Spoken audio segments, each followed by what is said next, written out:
왜 당신의 안락지대는 평생 후회할 덫인가? 5단계로 탈출하라. 여러분, 지금 이 순간 여러분의 꿈이 죽어가고 있을지도 몰라요. 어디서? 바로 그 안락지대라는 덫 안에서요. 안락지대. 그건 마치 따뜻한 담요 같죠. 안전하고 편안하고 모든 게 익숙한 곳.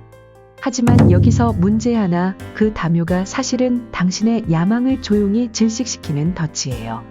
생각해보세요.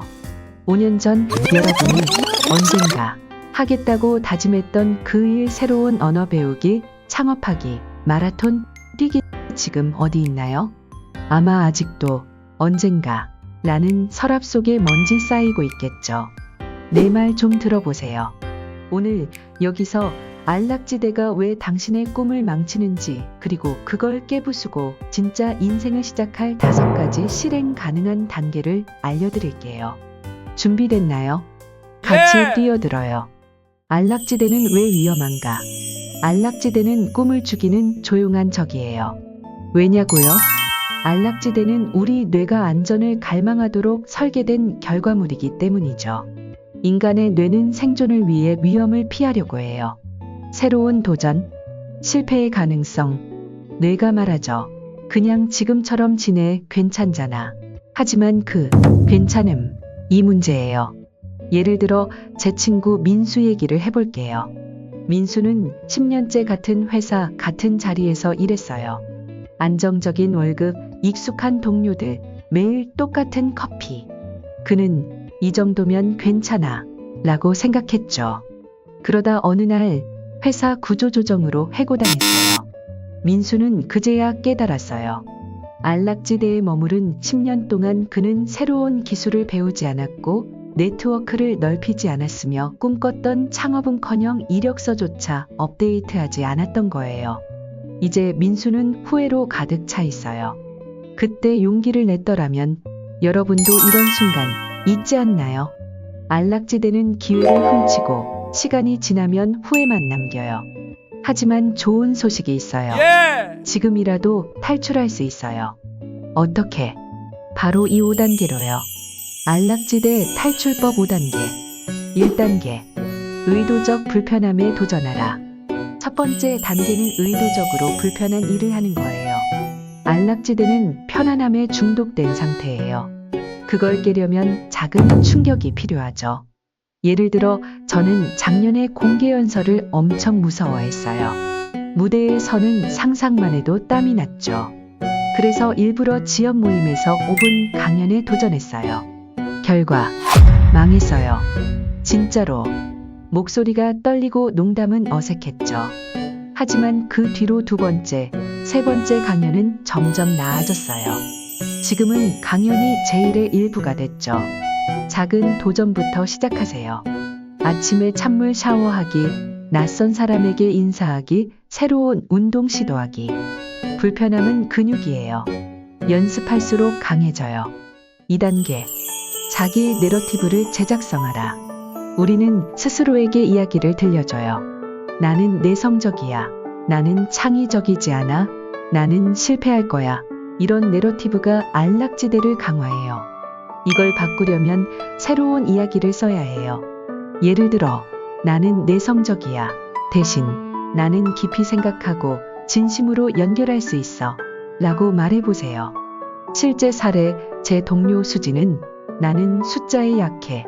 라고 믿었어요. 그래서 재무 관련 프로젝트는 늘 피했죠. 어느 날 그녀는 자기 내러티브를 바꿨어요. 나는 숫자를 배울 수 있어. 라고요. 온라인 강의를 듣고 엑셀을 연습했죠. 6개월 뒤 그녀는 팀에서 데이터 분석 전문가로 인정받았어요. 오늘 여러분이 스스로에게 하는 부정적인 이야기를 하나 골라서 바꿔보세요. 종이에 적고 매일 읽어보세요. 3단계. 작은 승리를 축적하라. 안락지대를 벗어나는 건 마라톤이에요. 단거리 경주가 아니에요. 큰 변화는 작은 승리에서 시작돼요. 예를 들어 여러분이 창업을 꿈꾼다고 해볼게요. 처음부터 회사를 세우는 대신 이번 주에 업계 관련 책 한 챕터를 읽거나 관련 세미나에 등록해보세요. 작은 행동이 쌓이면 자신감이 생기고 그게 더 큰 도전으로 이어져요. 저는 매일 아침 10분 글쓰기를 시작했어요. 처음엔 블로그도 없었고 독자도 없었죠. 하지만 1년 뒤 제 글은 10만 명이 읽었어요. 작은 승리가 큰 결과를 만들죠. 오늘 하나만 해보세요. 작은 거라도 좋아요. 4단계. 두려움과 친구가 되라. 두려움은 안락지대의 문지기예요. 하지만 두려움은 적이 아니에요. 두려움은 여러분이 뭔가 중요한 일을 하려는 신호죠. 두려움을 없애려 하지 말고 받아들이세요. 예를 들어 저는 새로운 프로젝트 제안을 할 때마다 속이 울렁거렸어요. 그래서 두려움을 느끼는 순간 이렇게 말했죠. 좋아, 이건 내가 성장하고 있다는 증거야. 다음에 두려움이 느껴질 때 숨을 깊게 쉬고 이렇게 말해보세요. 이건 내가 옳은 길에 있다는 신호야. 그리고 한 발짝 내디뎌 보세요. 5단계. 환경을 설계하라. 안락지대는 환경이 유지해요. 같은 루틴, 같은 사람들, 같은 공간.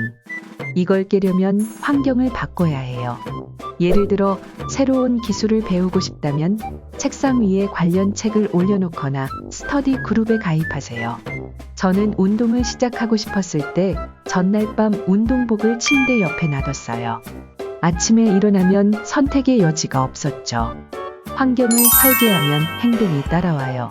오늘 여러분의 목표를 지원할 작은 환경 변화를 하나 만들어 보세요. 지금 시작하세요. 안락지대는 따뜻하지만 그 안에서 여러분의 꿈은 서서히 죽어가요.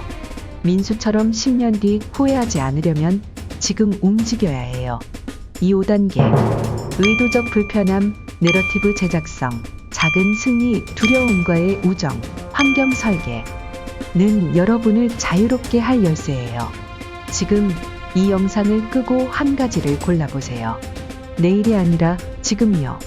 커피숍에서 낯선 사람에게 미소 짓기, 새로운 강의 등록하기, 책상 정리하기. 뭐든 좋아요. 여러분이 안락지대를 벗어나는 순간, 그건 단순한 발걸음이 아니에요. 그건 여러분의 꿈을 되찾는 첫걸음이에요. 지금 시작하세요. 당신의 미래가 기다리고 있어요.